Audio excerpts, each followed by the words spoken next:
or welcome back to my channel. My name is Brianna, and as you guys already seen on the intro video, yes, I've just hit it 200k followers on Instagram. And to celebrate, I'm currently having a big giveaway. You can win up to 3 copies of my patterns, which is, by the way, the biggest giveaway I've ever made so far. So make sure you check that out and follow me on Instagram so you won't miss out. As what I've already promised, in today's video, I'll be answering all of your questions that you've sent me on my Instagram while I'm crocheting. I'm currently working on a new design. I hope it turns out well, and I hope you guys are as excited as me. Since I have received a lot of questions, I'll be dividing these Q&A sessions into 3. The first one will be about crochet, the second one will be about crochet business, and the last one will be about me. Now sit back and relax, let's crochet together while I'm answering all of your curiosities about me.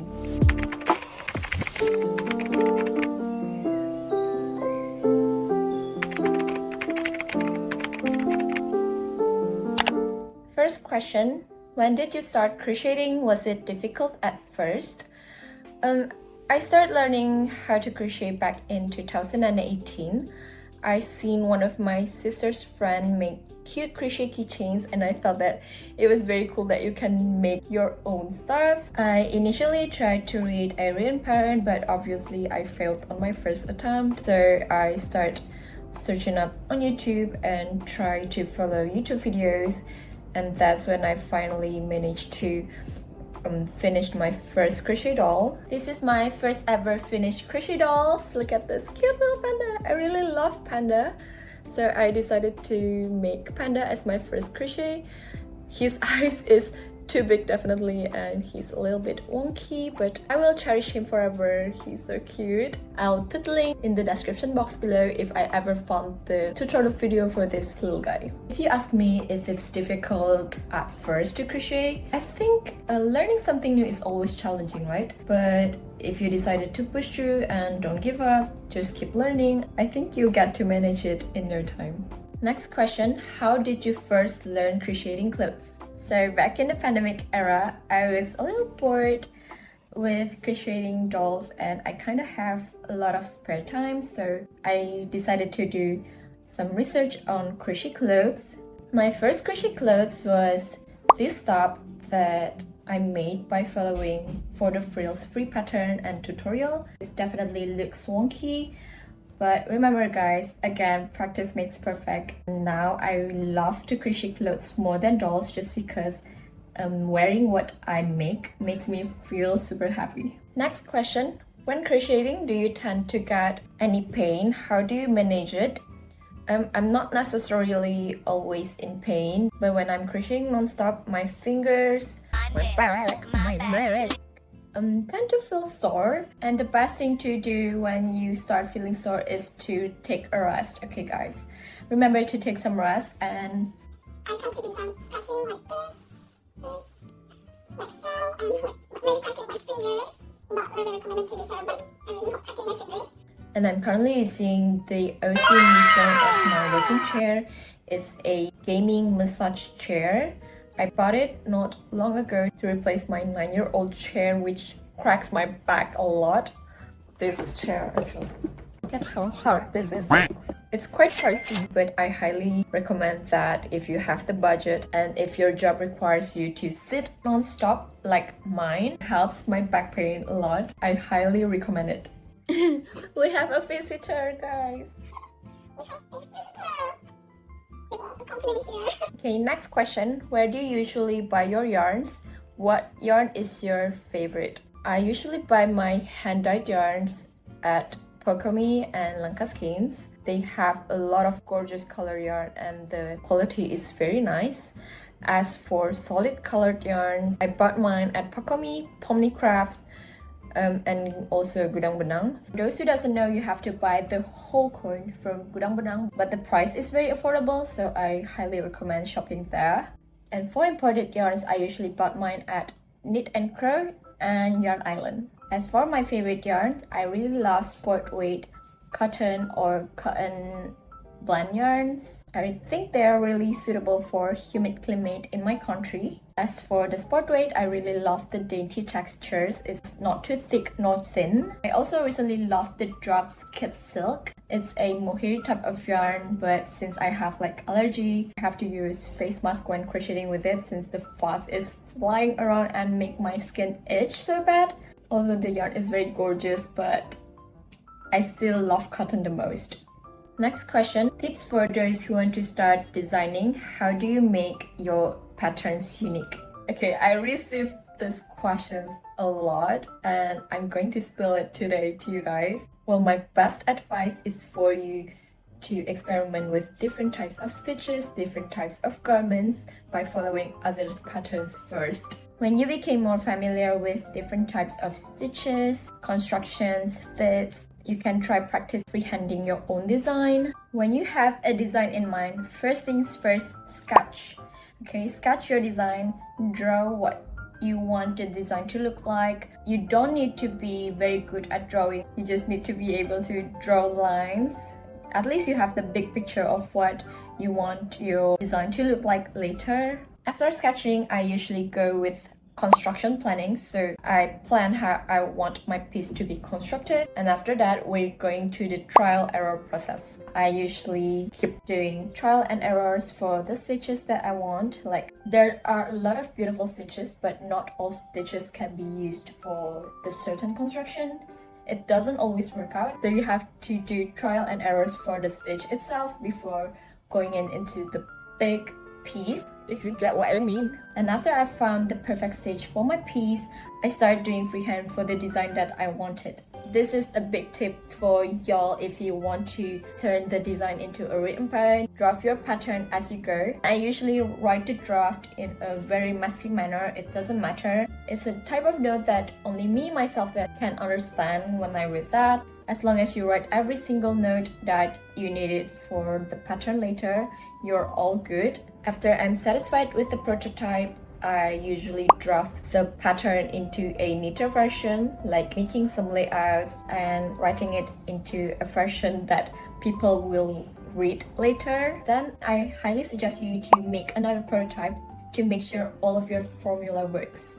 To ensure my design is unique, I usually browse on Google and Etsy before I start for the similar type of garment and theme that I wanted to design. It is to ensure that my design is unique and not similar to what's already existed in the market, and to avoid me unintentionally making a very similar piece as what already existed.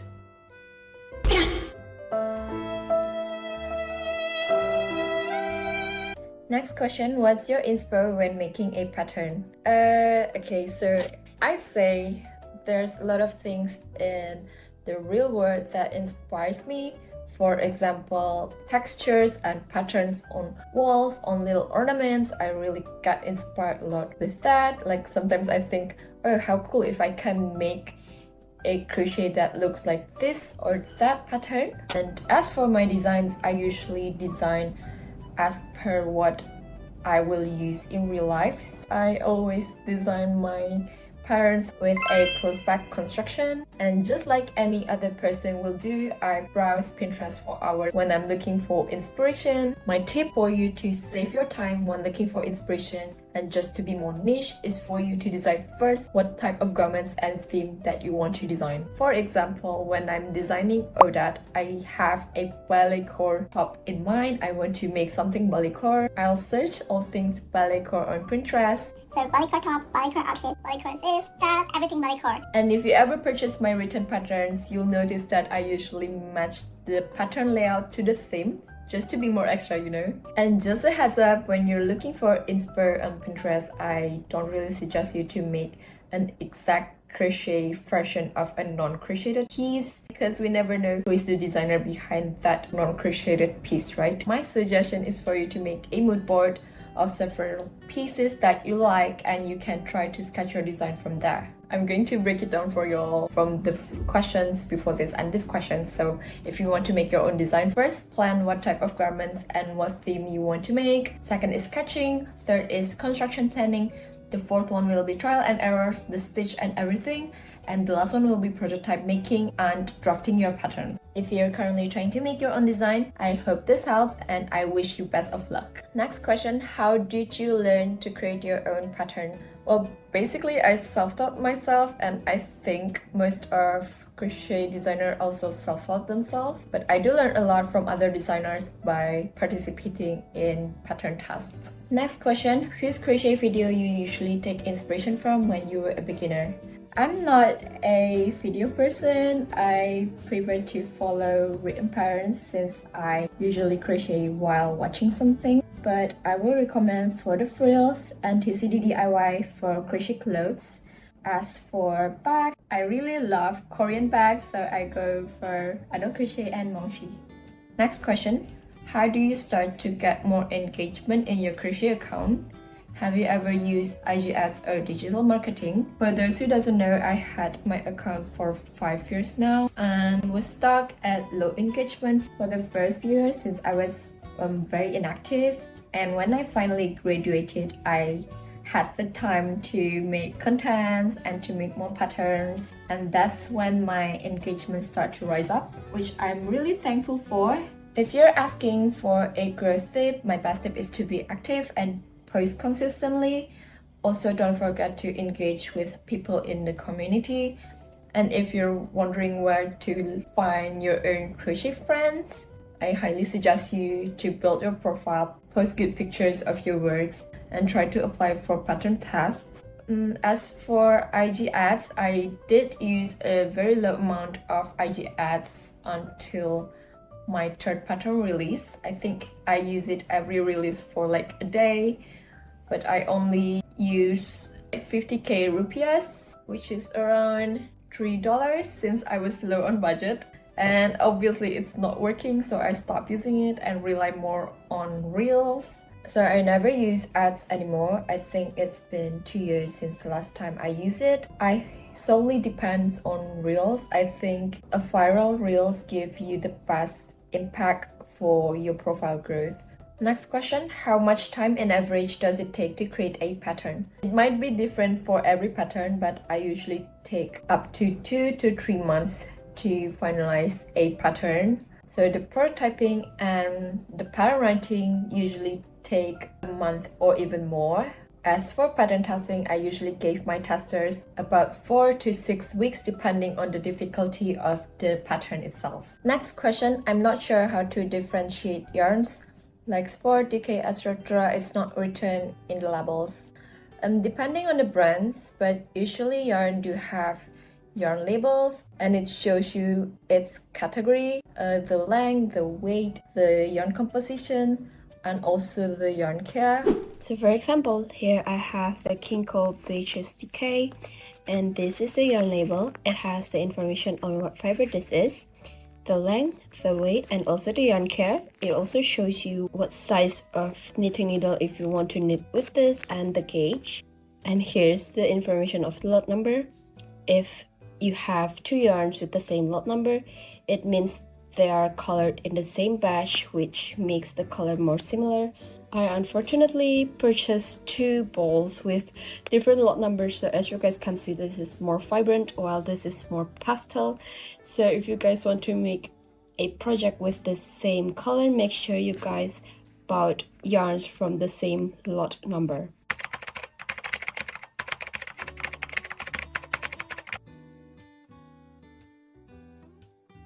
Next question, how do you wash your crochet pieces? Do you usually block your piece? Guys, for your information, I hate washing my crochet piece because it requires you a lot of effort to do so. But if you want to be safe, just hand wash everything using a gentle soap. And if your clothes is made out of cotton yarns, it is usually safe to machine wash them. But just to be sure, you may check your yarn labels again, or if your yarn doesn't have a label, you can make a small swatch and put it inside the washing machine to see if that yarn is machine washable or not. And if you decide to machine wash your piece, you may want to use laundry bags. I usually double the laundry bags just to make sure my piece is safe inside the washing machine. And if you want a more detailed tutorial on how to wash your crochet piece, you may request it down in the comment below. I'll try my best to show it to you guys. And if you ask me about blocking, I know I have to block my piece, but unfortunately I'm too lazy to block each and every piece, so I just block when it's necessary. Next question, does your written patterns contain pictures or only writings? My written patterns are step-by-step guides with instructional pictures, and sometimes I also include videos if it's necessary. Worry not, I received a lot of feedback that said my patterns are easy to understand, but if you're unsure, you can check the skill level on every listing first and foremost before you decide to buy it. And if you ever have any problems with my patterns, you can always contact me and I'll try my best to help you. Now we're going into the second segment. These questions are going to be about crochet business. The first question is, what's the best way to start a clothing business? I'd say creating and maintaining an aesthetic fit will help, since I believe a lot of people are attracted to pretty things, pretty photos, pretty feeds, right? I also suggest you to make real content, since I believe it's the best way to gain reach from non-followers. And of course, you'll need to dedicate a lot of your time for your shop just to make sure you posting consistently and having new things in your store. Next question, how do you start your crochet business?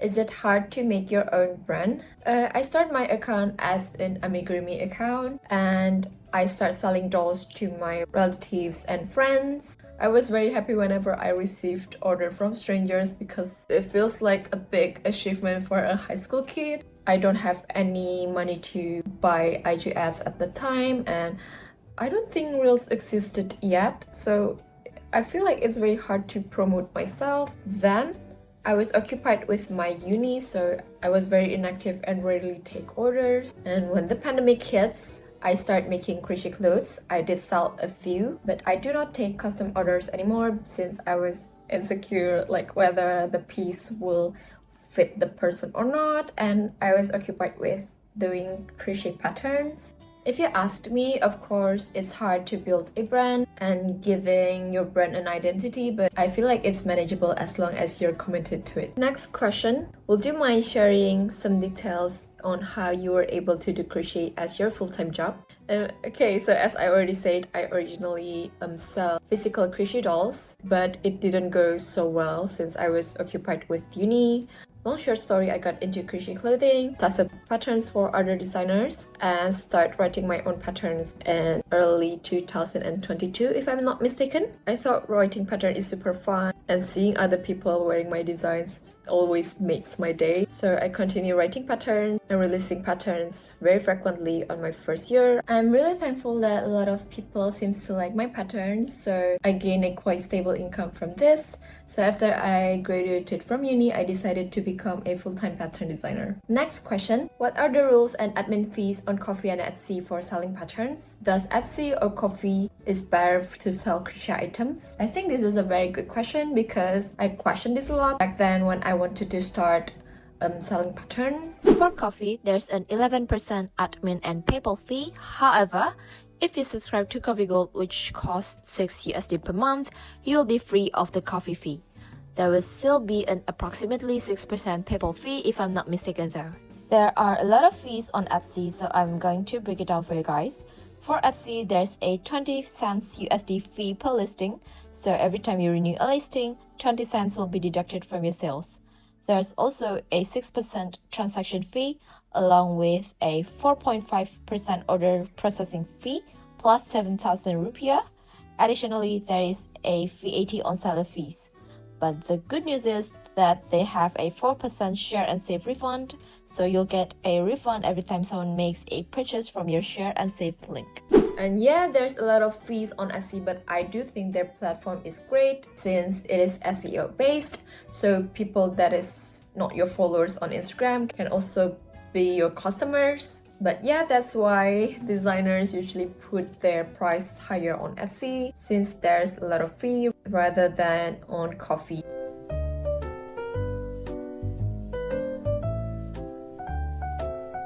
Hi Hi guys, if you've made it this far, this is the bonus question for the giveaway.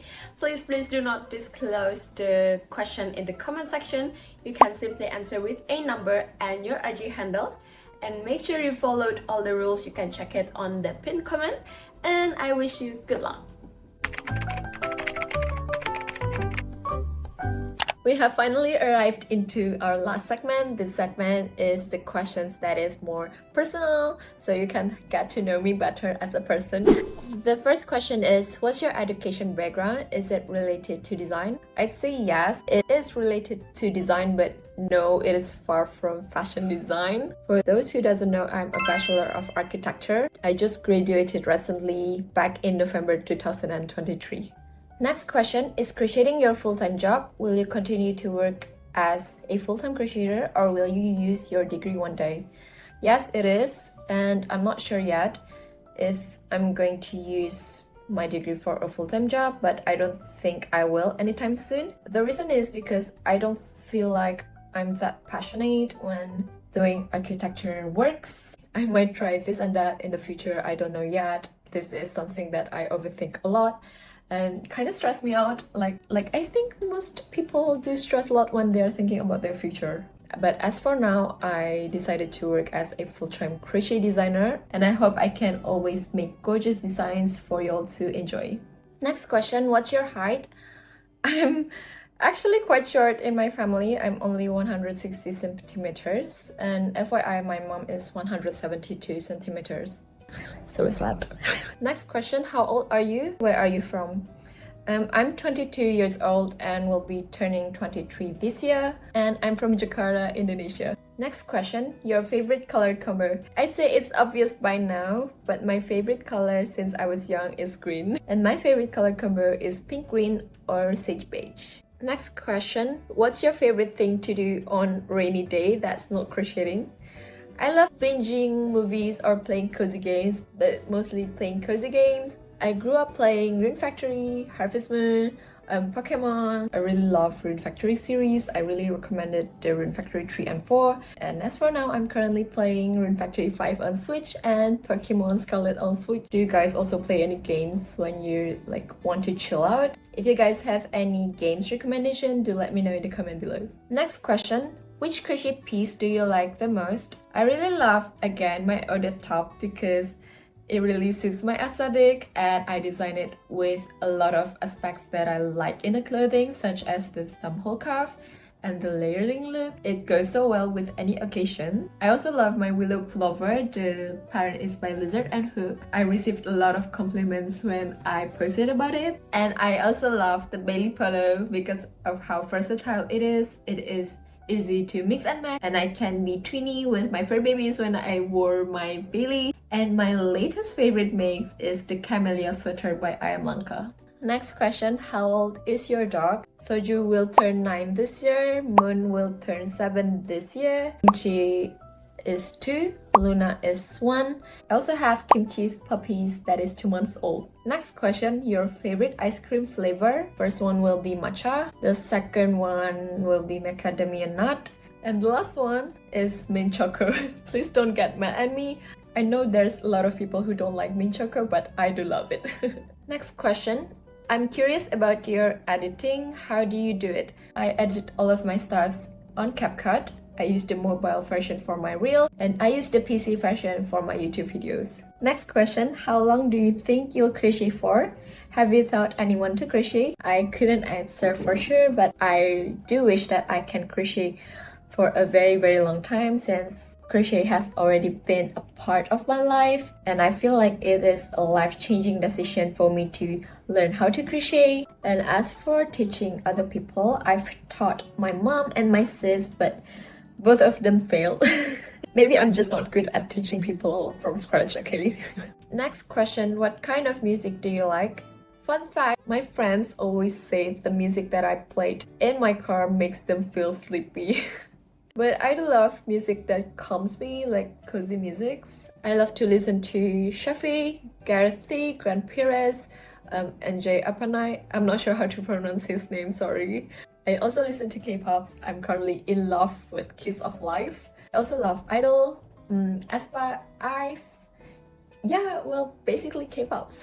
Next question, when did you learn K-pop dancing and for how long? I actually started dancing since I was in elementary school, but it was just a hobby, like I'm not in a class or something. And when in junior and high school, I did enter a few competitions. I self-taught myself how to dance. I've never been in a class. I feel like I'm too shy to join a class by myself because I don't have a friend that also love to dance. And if you're probably wondering, I learned by following the mirror version of the dance. Next and the last question, what phone or camera do you use for photo shoots? I use iPhone 15 Pro Max for taking pictures and videos, including my YouTube. I hope I can get a camera that is suitable for vlogging someday, but as for now, I'm currently shooting on my iPhone 15 Pro Max. This is the front camera, but I currently don't have a secondary screen to look at, so it's kind of confusing for me.